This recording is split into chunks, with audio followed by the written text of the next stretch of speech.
যেই ধারাগুলো নিয়ে সমালোচনা রয়েছে সেই ধারাগুলোকে পুনর্বিবেচনা করতে হবে এবং আইন মন্ত্রণালয়ের সাথে এটি নিয়ে আমরা বলবো। এবং সাইবার সিকিউরিটি অ্যাক্ট থাকলেও এটি এমনভাবে থাকতে হবে যাতে মত প্রকাশের যে স্বাধীনতা সেটি যাতে কোনোভাবেই ব্যাহত না হয় এবং আমরা আইনটি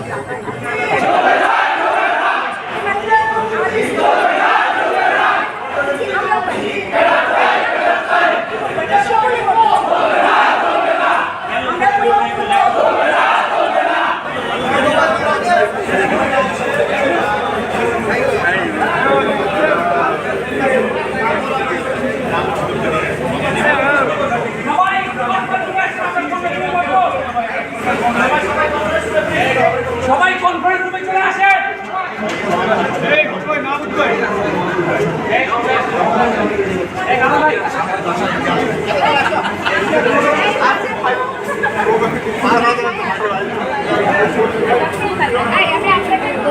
কাজ ভেন্ডর দ্বারা পরিচালিত হয়, হ্যাঁ, এবং সেই ভেন্ডর একজন নির্দিষ্ট মানুষের আত্মীয় স্বজন কাছাকাছি বা বন্ধু বান্ধব দিয়ে করানো হয় ভেন্ডর প্রতিষ্ঠান দিয়ে, যেখানে হচ্ছে প্রচুর পরিমাণে দুর্নীতি হয়, নিম্নমানের ল্যাপটপ সরবরাহ করা হয়। আমরা মাঠ পর্যায়ে থেকে শুধু চেয়ে চেয়ে দেখি। হ্যাঁ, এখানে আমাদের সিনিয়র স্যাররা রয়েছেন, আসলে অনেক সময় তাদেরও হাত পা বাড়ে।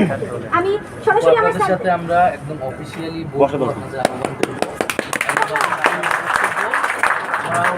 আপনারা আপনাদের বক্তব্যগুলো লিখিতভাবে তৈরি করে ফেলবেন এবং একটা কাঠামোগত পরিবর্তন কি হতে পারে, আপনারা কি চাচ্ছেন সেটা সুস্পষ্ট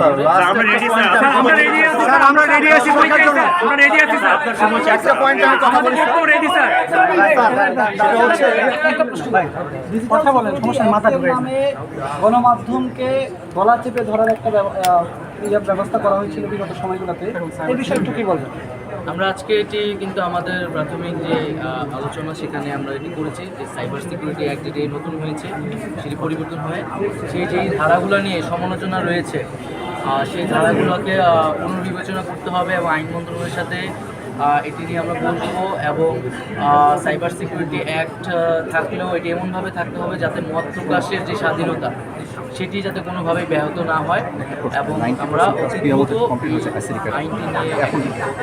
আচ্ছা, একটা প্রশ্ন করতে চাই স্যার, সেটা হচ্ছে আমাদের আইসিডিকাটা বাস্তবায়ন করার জন্য অলমোস্ট 90% কাজ শেষ হয়েছে, যেটা পিএমওতে দীর্ঘদিন আটকায় ছিল।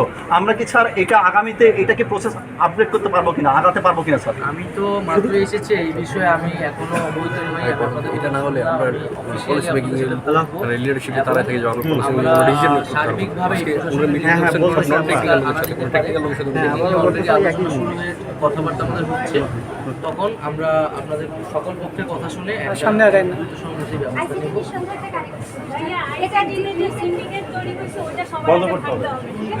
অবশ্যই আপনাদের সকলের সহযোগিতা কামনা করছি।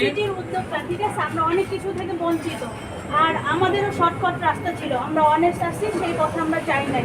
তো আমাদেরকে যেন এই সুযোগগুলো এখন সহযোগিতা রাখার, আস্থা রাখার অনুরোধ রইল, আহ্বান রইল।